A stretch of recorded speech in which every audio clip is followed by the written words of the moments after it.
What's up, everyone? Welcome back to another greenhouse tour. It snowed this morning. Yeah. Today is Tuesday, December 21st, 2021. So we're a day off again, but we were a day off last week, so that means it's been exactly a week since we've been in here.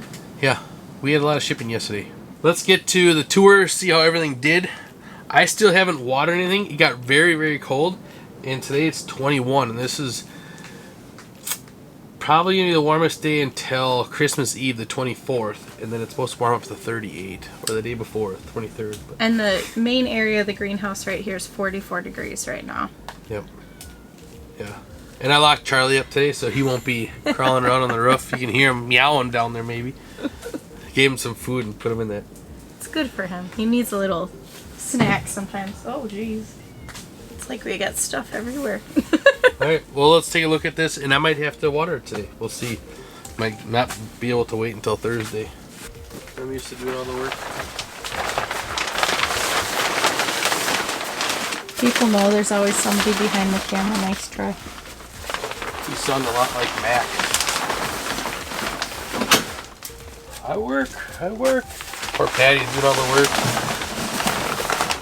Now I know what Patty feels like.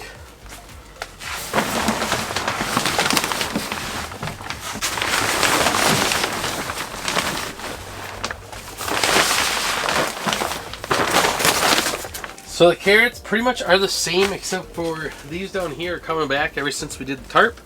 I think all of this is pretty much going to be goners because of the tomatoes we had here.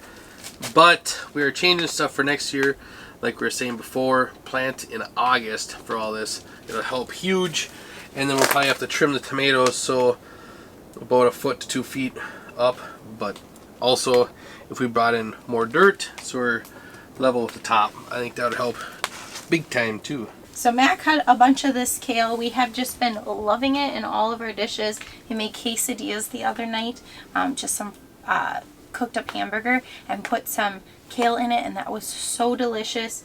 We've just been loving it for that. So we cut some kale so that we can put this in supper tonight. I'm not even sure what we're having yet, but definitely kale.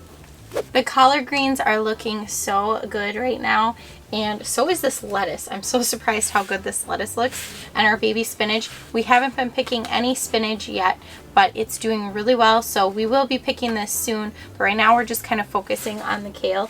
It looks like some of it might have gotten maybe some frostbite or something. It's just not looking its greatest, so we're focusing on that and using some of that before we start using up this spinach. So since last week, the sun is really bright. I don't know if you could tell. But since last week, our herbs are looking a little worse than they were. A lot of these ones, like the oregano that had that purpling leaves, it's just gotten more intense. I wish I would have harvested a bunch off of this last week. Unfortunately, I did not. I did a little bit of research, and you guys left some comments, but it does sound like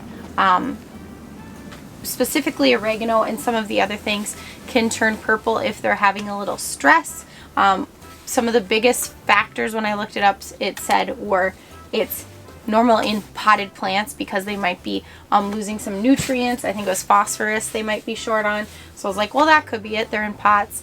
And then it also mentioned either too much watering or not enough watering, and we definitely have that going on this time of year where we're trying to figure out what our watering looks like. And then the last thing was just the temperature, the extremes in temperature, and our plants are definitely getting that out here. So I'm just trying to see how we can work with it. Again, I didn't expect to save any of these, so whatever we get off of these will be great. I just need to get harvesting on them. So I think our beds in here, there's really not a whole lot to talk about, but believe it or not, spring's around the corner.